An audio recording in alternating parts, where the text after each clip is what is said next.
This episode is brought to you by Snapple. Want to know another Snapple fact? The first hot air balloon passengers were a sheep, a duck, and a rooster. Ridiculous. Check out Snapple.com to find ridiculously flavored Snapple near you. All new today. They fell in love online. You guys were dating Sean online at the same time, so you talked to him on the phone. I love you. I love you too. But you hadn't met him. Wait until you find out I never thought that I could be fooled the way that I was. who they gave their hearts to. Shocking, sickening. It was unreal. The person all of these women were madly in love with was... Let's do it. Why don't we stop all the drama, stop all the fighting, and let's go get you better. Here we go. Have a good show, everybody. If I can help get this family back on track, are you willing to do that? Ready, three, take. This is going to be a changing day in your life.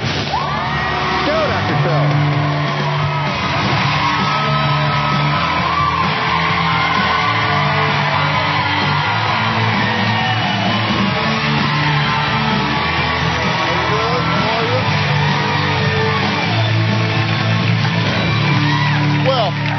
If you are one of the 40 million men and women looking for love online, this show will make you stop and think before you click and begin your next relationship. Now, it used to be that when you met somebody you liked, you called them, you asked them out, and you went on a date, right? But things are very different now because in today's day and age, romances are started and conducted online. But is the person you've fallen for and shared your deepest secrets with really who they say they are? Or could they be hiding something far more sinister? Now, you might have heard the term catfish. There are people using Facebook or other social media to create false identities in hopes of luring people in to romantic entanglements. Now, Devin was a recent college graduate and looking for love when she met her catfish online. He called himself David. She thought she was going to spend the rest of her life with him. Take a look. I met a man named David online. He said he was 20 years old from Cleveland, Ohio. He used to be a professional soccer player in the UK. He was back at home working on student teaching. When I saw his profile, I thought he was cute, so I commented on his profile, "Hey, I think you're cute." When my relationship with David first started, it was like a typical relationship because we would talk constantly through texting, phone calls, instant messaging, emails. He said, "I love you" very, very soon in the relationship. I considered this a real relationship and I was committed to him. He made me trust him so much that I felt comfortable sending him intimate pictures of myself. We started talking about moving in together, possibly getting engaged, maybe getting married. He painted this beautiful picture of this wonderful future that I think any girl would love to have. I didn't realize the dark part of David until after making plans to meet several times, and it would never happen. He would give me these excuses of these outrageous things that were happening. He'd have a heart condition. His son had seizures. He was in a major car accident. His sisters were in a major car accident, and they broke both of their legs. His grandmother died. There would always be some traumatic event, some catastrophe, just some major crisis happening. I never thought that I could be fooled and manipulated the way that I was. And the heartbreak got too overwhelming. I started to cut myself because the physical pain was much easier for me to tolerate. And I could control that. I would use like a kitchen knife. I would cut myself on my stomach and on my arms, and it made the other pain go away. It was just, my emotions were so overwhelming. I didn't know how to deal with it. I didn't know what else to do. Okay, now you really fell for him. Yes, I did. I mean, you fell hard. This was intense for you, right? Yes, it was very intense. Okay. Now, had you been in a lot of relationships before this? I had not. I had only had maybe one serious relationship before David. Okay. Now, what did he tell you about himself? Because you got at a very intimate level with him in terms of self-disclosures, right? Yes. You learned about each other. What did you learn about him? What did he tell you? He told me that he was working on student teaching, that he used to play soccer professionally over in the UK. He had a knee injury, so he had to come back. He was working on coaching at high schools, running the family restaurant, and basically taking care of his family. So intricate life. He told you details about his life. Oh, yes. How much would you talk to him during a day? How much would you interact? Probably added up, it was easily hours. Hours a day? Yes. Talking on the phone, eventually text messaging. It was instant messaging.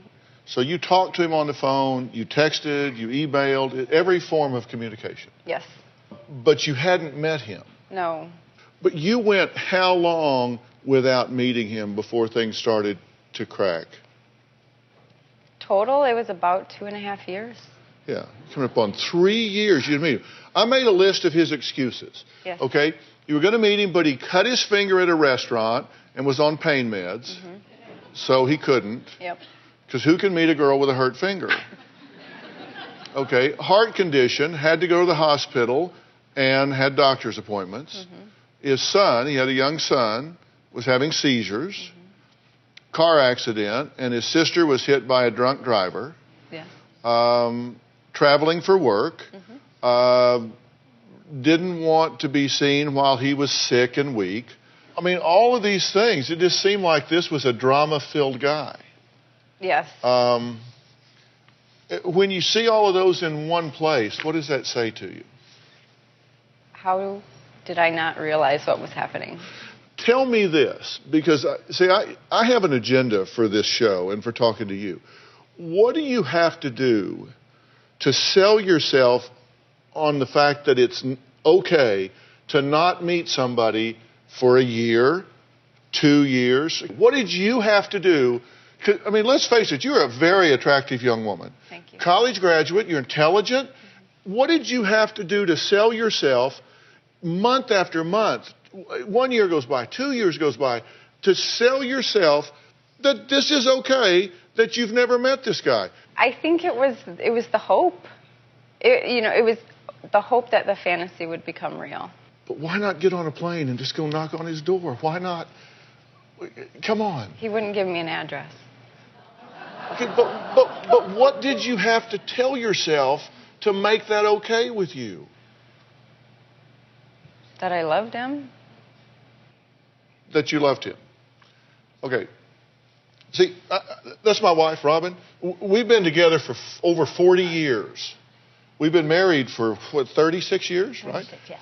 And I can tell you, after I had known her for 2 weeks, I could have been in the Antarctic with a hurt finger. Yeah. And she would have been there. If she wanted to see me, she would have been there. Right? I mean, and there would have been no excuse. I mean, just general delivery Antarctic. She would have found me if that's what she wanted to do. That's right. But somehow or another, you told yourself something that was there something in you that you didn't want to know if it wasn't real? I don't think at that time I ever considered that it wasn't. I didn't know people would do that. I didn't know people pretended. Oh, boy, is this going to be a wake-up call for you. Yeah. At the I know beginning of the now, show, we yeah. always say today's going to be a changing day in your life. Yeah. This is going to be a changing day in your life. All right, up next, Devin's not the only one hooked by this catfish. We'll meet 2 more women who fell victim to the same person, except this time, David used the name Sean.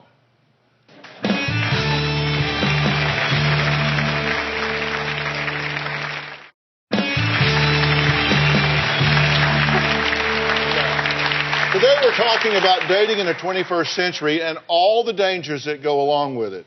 One of those dangers is someone called a catfish, a person who uses someone else's pictures to create fake online profiles in hope of luring someone into falling in love with them.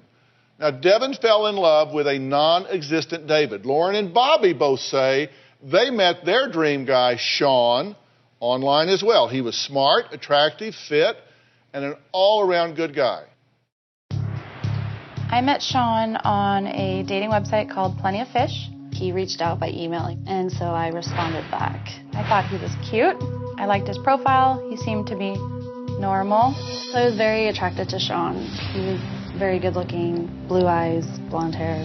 From what I read on his profile, he seemed family oriented.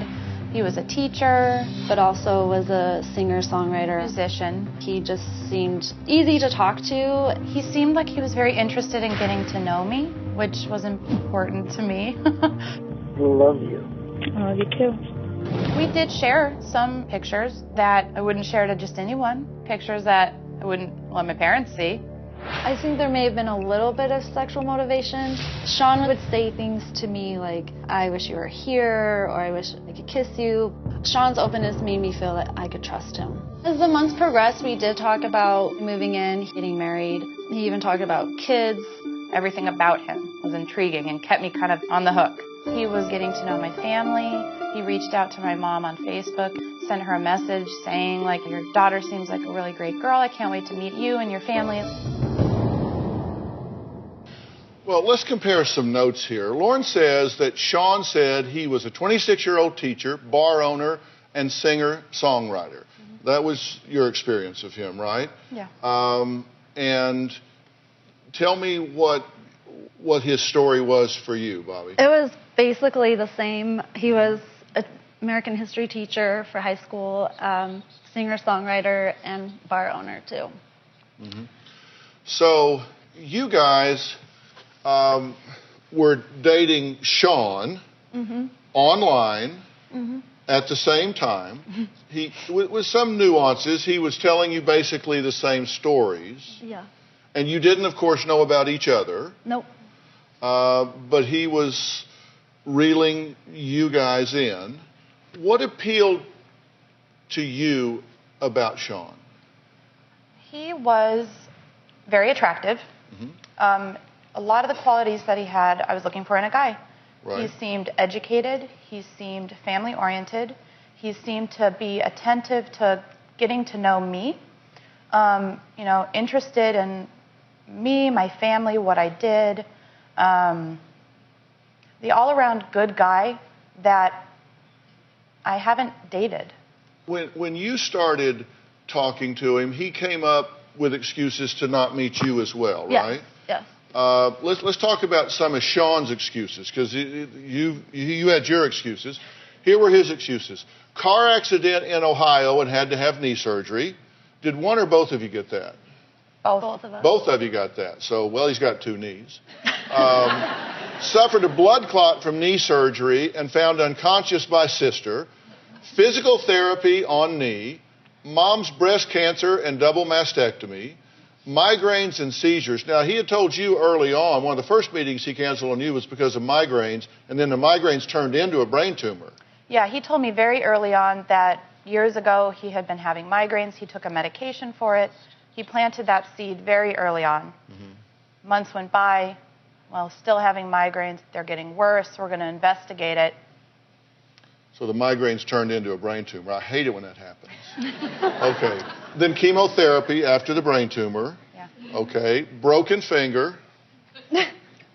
Cut his finger with you, broke it with you. But now, here was a twist that you didn't get. He had a sister, a twin sister, that talked to both of you and said what? She, the first time I ever had a conversation with her was when she found him unconscious in his room, and he had to be rushed to the hospital, and she called me the next morning to let me know this from his phone. Right. What did she say to you? I woke up to a text message from Stephanie, his sister, saying, please call me. I called her in the morning. She answered. She told me that she had found, this was the first time I talked to her, she told me that she had found him unconscious in his bedroom. He wasn't breathing, hardly responsive. He was rushed to the emergency room. This was soon after the knee surgery that he had. So drama. Yeah. Okay, well, so Sean was a good-looking guy. You said David was a good-looking guy. Let's take a look at Sean. This is the picture. Hell, I'd date him. So good-looking guy, right? And this is a real person, but the real man in the photo is named Josie. And he says he has never spoken with either one of them before. Now, Josie is actually with us. He's appearing via Polycom because he says he wants to clear his name and let folks know that he had no part of this. So, Josie, how you doing, my friend? I'm all right, Dr. Bill. How are you doing? Is it eerie for you to see who you know is Sean, because that's the face you fell in love with, right? Yeah. That's the person that I thought I talked to for 2.5 months, every day, for hours. Right. Hours. Yeah. So, Josie, how do you feel about somebody? How do you feel about somebody jacking your identity and your pictures? And would they get them off your Facebook? I mean, what happened here? I mean, I'm a pop singer, so I put up pictures and videos and everything, and my music and all that kind of stuff, and it's just so weird because some of his excuses, and the names that he was using was exactly, to my life and the people I know and my sisters and my family, so it's just so weird for me to hear, but it's even more, disheartening to hear that they had to go through something like that. Yeah. Now, you didn't know, you had no idea that your pictures and your identity was being used at all until my producers called you and told you, right? We tracked you down and told you. What did you think when the other end of the phone was the Dr. Phil show telling you what was going on?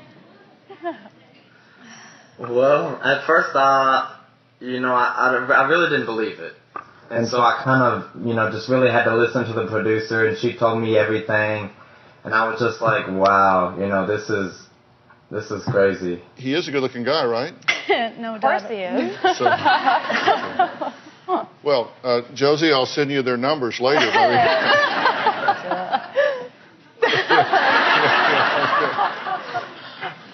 Well, listen, Josie, I'm glad we found this out, and thank you so much for being willing to come on and talk to these very nice ladies. My heart goes out to them. Well, thank you so much, Josie. All right. Thank you.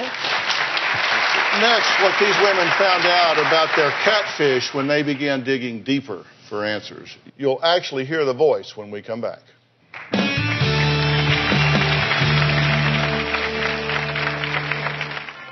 I found out that the person who was deceiving me had also deceived at least 26 other people that I know of.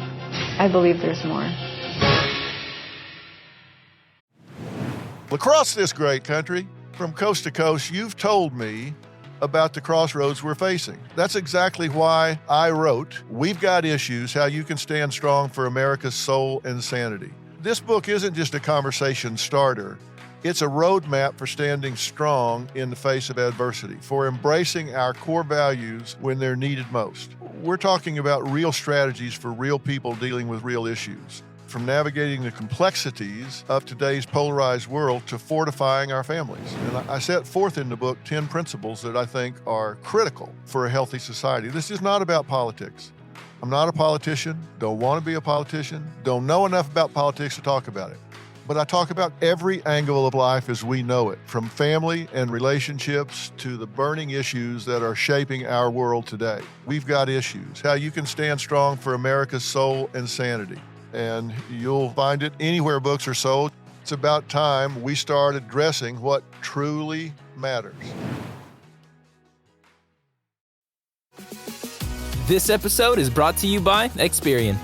Are you paying for subscriptions you don't use but can't find the time or energy to cancel them? Experian could cancel unwanted subscriptions for you, saving you an average of $270 per year and plenty of time. Download the Experian app. Results will vary. Not all subscriptions are eligible. Savings are not guaranteed. Paid membership with connected payment account required. I trusted Sean because he seemed like someone that I could talk to about anything. About a month into us talking, we did have phone sex. I felt like we had that connection. Well, that was Lauren talking about her relationship with the man she thought was named Sean. So let's review.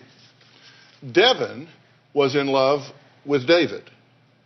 Lauren and Bobby were in love with Sean. But it turns out David and Sean are the same person.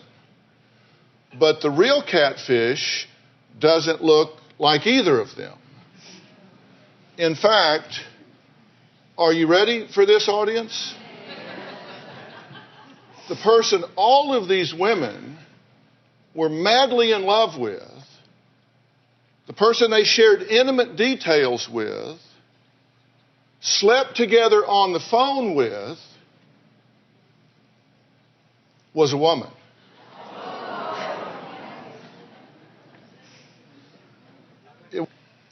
Tell me about the moment that you found that out. The moment this hit your brain and your heart. I don't think it's sunk in. It was unreal. Totally unbelievable. Tell me the moment it hit your brain and heart. Sickening. Shocking. Unbelievable. Bobby? Yeah, I was shocked, and I was so mad. I couldn't even cry. I thought I would cry, but I was so angry with myself that I fell for it. The question is, who does this and why? I want to answer that for you and for everybody else out there. But let me tell you something to be thinking about. I've just written a new book called Life Code. New rules for winning in the real world. And this is a book that talks about not how the world should work, not how you wish it worked, but how the world really works. You were all three groomed, much like a pedophile grooms a victim. You were groomed in that way because they're what I call baiters. And baiters is an acronym that I made up that stands for backstabbers, abusers, imposters, takers. I mean, just go down the list, exploiters and reckless. And this is a perfect fit for that. But one of the things they do is they find out what your needs are, what your vulnerabilities are. You know, they talk to you. They know how to listen. And then they start playing into those needs and feeding what you need. And I know that gives you a creepy feeling, but somebody groomed you. You did something I thought was interesting. After starting to get suspicious, Lauren actually recorded a conversation she had with Sean. So you get to hear the voice. Let's listen to this. I love you. I love you too. You deleted your Facebook. Yeah. That made me sad. Why?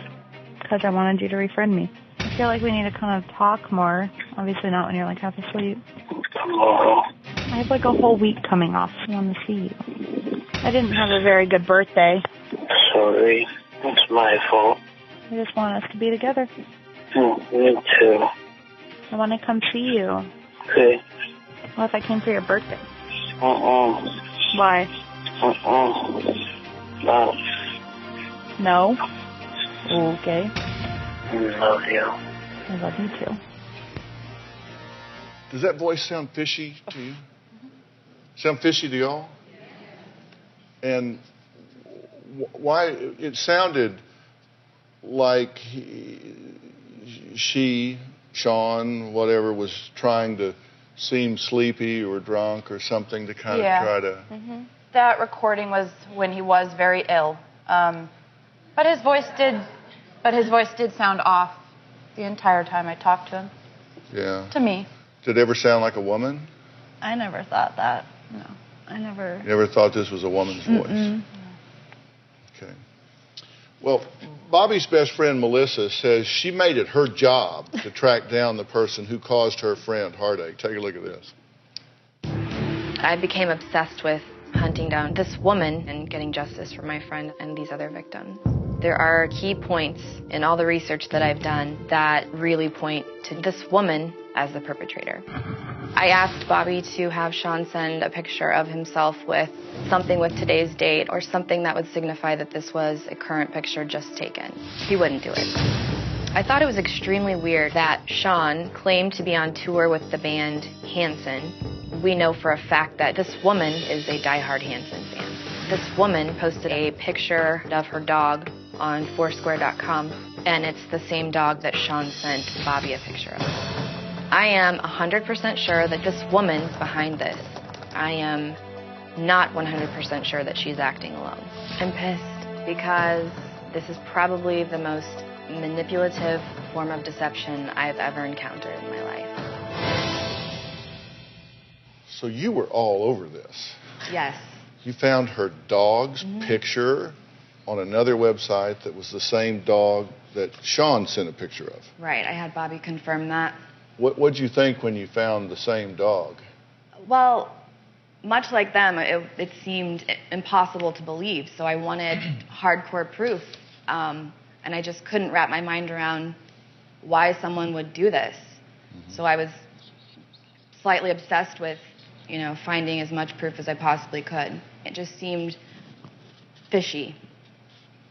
Yeah. Were you defensive if somebody challenged it? Yeah, in the very beginning I was. Because you wanted it to be true. Yeah, of course I did. Yeah, of course.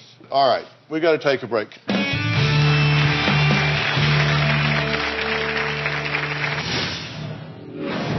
I was tricked by my girlfriend. She introduced me to David over the internet. The red flags were always up. I think that the biggest thing that kept me going was the fact that my girlfriend supposedly knew him.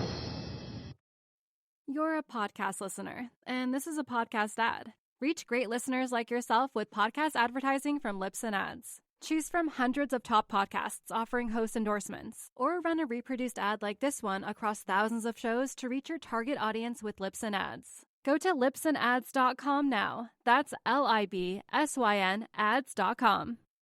On Oops the Podcast, join me, comedian Giulio Gallerati, as I examine everyday life, the mistakes, the bad decisions, the goals, the jokes, the social engagements, and all things in between. I'm joined every week by producer and personal confidant Ryan Lynch, various other comedians for witty, candid, and intoxicating conversation. Our listeners love Oops for its sophisticated banter, aka your mom could listen, and many feel like they're in the room with us chopping it up with old pals. You can find every episode of this show on Apple Podcasts, Spotify, or YouTube. Well,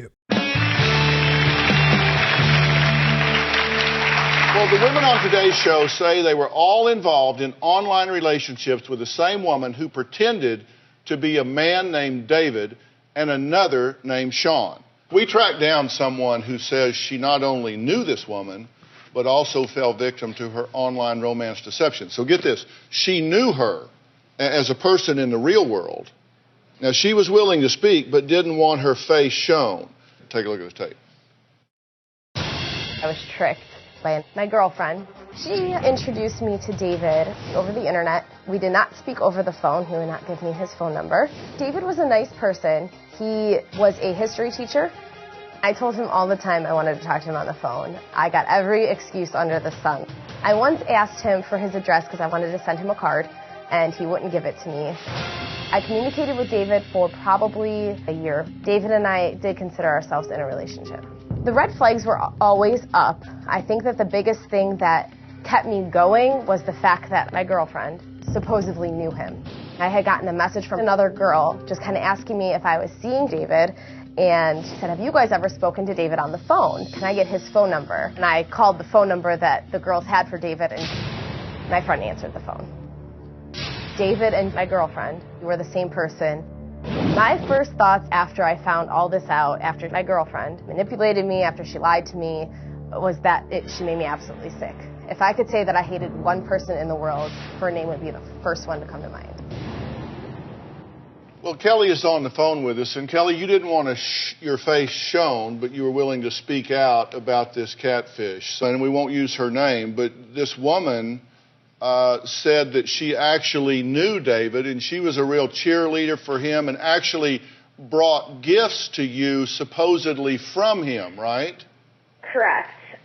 She had introduced me to him. She said she met him, knew his family, and knew him, that he was a great guy and that I should meet him. So that's why I pursued talking to him. You and David were planning a future together, right? Correct. And same with you. So, wow, without ever having met, and you asked her for his address, she wouldn't give it to you? Right. Her line was always that she was friends with both of us. So if he didn't want to give it to me, she wouldn't give it to me, and that I had to ask him. And, she wouldn't give me his phone number because David wouldn't give me the phone number. Right. You said you drove 2 hours. I was saying, why didn't you go to find him? Kelly drove 2 hours to find his restaurant and didn't exist, right? Correct. I decided that if he wasn't going to come to me, I was going to go to him. And I thought if he was at work, then I could just find the restaurant and show up there, and there he would be. Well, apparently that only happens in fairy tales because his restaurant did not exist. And David talked to Kelly about you as a psycho ex-girlfriend. Yes. So here's the question you have, Kelly has, and we've added up, 26 women we know of, correct? Mm-hmm. 26 women this Catfish has been working in this way. Everybody has the same question. What kind of person would do something so evil, so cruel? What kind of person would allow that to happen? You all have to be asking yourself that. Why would somebody do this? I'm going to answer all of that with great clarity when we come back. Who does this kind of thing? They got to be sick, right? I mean, come on. And then you say, okay, they're sick, but what's the payoff? You only do things that you get something out of. You do something that you get a payoff from. And one of the things that I said to you guys is you need to recognize that you got groomed. And I said to y'all earlier that I've written a book that I'm so upset that I didn't write 5 years or more ago. It's called Life Code. And I had a lot of fun doing this because I put it together with my son Jay because he has a publishing company. And so he and I worked on it together. And for those of you at home, you can only get this right now at thebooknook.com. It's not on sale in bookstores until after the first of the year. And one of the things I found out that you guys have to know is you, in this world today, you got to know who you are. You got to know what your currency is. Because the baiters in this world, they find out. They find out by talking to you. Look, 7% of all communication is verbal. 93% is nonverbal. It's the tone of what you say. It's not the words, it's the tone. It's how you conduct yourself. They can see it in pictures. They can see it in videos. They can see it in the way you carry yourself. You communicate a lot. This person figured out what your need was and met the need, didn't it? Absolutely. But who sits around and does this?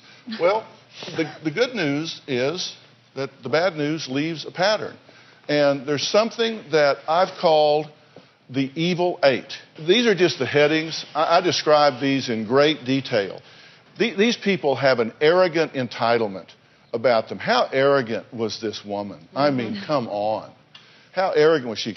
They lack empathy. It never occurs to them. They never sit down and think, I have hurt Lauren. Devin, you got to the point that it hurt you so bad that you took a knife and opened your skin. You cut yourself because it was the only way to escape the pain you were feeling inside. And she mocked that and mimicked that, did she not? She said, I want to see pictures of that. You said, why did they do it? That's why she did it, because she has a morbid fascination and a sickness for it, and then mimicked it as though she was doing it too. Correct? Yeah. And sent you the pictures. That is a sick and morbid connection. That's the payoff here. There's no remorse. There's no guilt. They're irresponsible and self-destructive. They thrive on drama. Oh, come on. Cancer, car wrecks, brain tumors, all of these things. Drama, drama, drama, drama, drama, drama, drama. And how do they get in? How do they get into your life? I mean, let me tell you. This is what is in Life Code. This is what I want people to know so you can inoculate yourself to it. They infiltrate your life. I mean, come on. They figure out how to worm their way into your life. They create conspiratorial confidants. You shared secrets. They feed you information and get you to give it back to them. They build a file on you. They lie. They're frauds, right? They isolate you They have to keep you isolated to control you. This is how they do these things. I mean, come on. Your hot buttons, they know what your currency is. They know what your currency is. I mean, these are the tools they use. This is their playbook. I mean, how obvious is it when you see it in retrospect? Now, what do you guys do? Let me tell you something. I don't want this to ever happen to you again. Ever again. You've got to have a defined image. You got to decide, who are you? You can't let this define you. You can't let this decide who you are. You got to define your image. Decide who you are in this life. And you've got to know your currency, because the baiters know your currency. They know your currency, and if you know it and somebody starts playing up to it really big, it goes ding, ding, ding, ding, ding. You got to know it, and you got to have a plan, and you got to keep things close to the vest. Unfortunately, that's the way this world is. You got to always be in investigatory mode. You should never have accepted this stuff at face value. Always be in investigatory mode. Always. And the biggest thing you guys didn't do, winners always deal with the truth. They always deal with the truth. You knew long before you admitted it. You knew long before you admitted it. You knew long before you admitted it. Winners deal with the truth. There are things you can do that allow you to maintain control of your own life. You just got to be tougher. You got to be street smart savvy if you're going to survive in this world. You just have to. All right, coming up, we're going to meet a man whose real-life catfish story inspired a new show on MTV. He's got some warning signs to share, and they're good ones. We'll be right back. Now, my next guest, Neve, is all too familiar with the story shared by Devin, Lauren, and Bobby. He was the subject of a documentary called Catfish that chronicled his personal journey to meet the woman he had fallen in love with online. And he's also got a new show on MTV called Catfish, the TV show. All right, this is a good one. Dear Neve, I'm in an online relationship with the greatest guy ever. And we have officially been dating for the last 2 years. For about 3 years now online. For 10 years, one problem.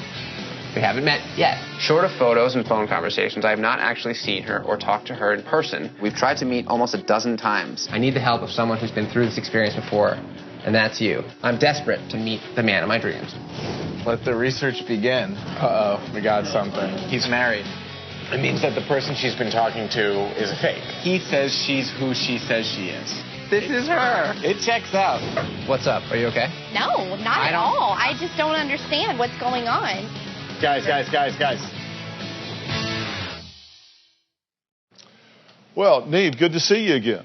Thanks. It's great to be back. I'm glad to see this show because I think this is stimulating. It makes people think about this. And you got to tell us a little bit about the blonde girl in the clip that we just saw. Sunny spent about 8 or 9 months in an online relationship with a very handsome young man. She basically got fed up of waiting and reached out to me for help, like a lot of people have since the film.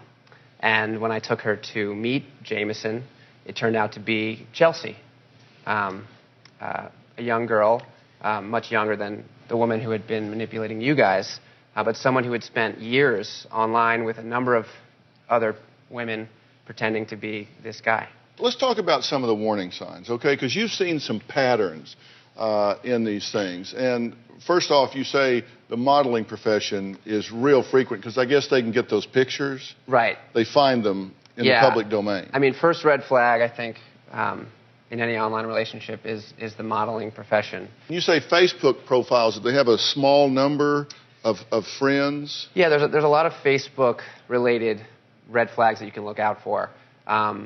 It's not all the time, but less than 100 friends is usually some kind of an indication. And you say and the friends aren't tagged. Tell people what you mean by that. Yeah, that was something that we found a lot.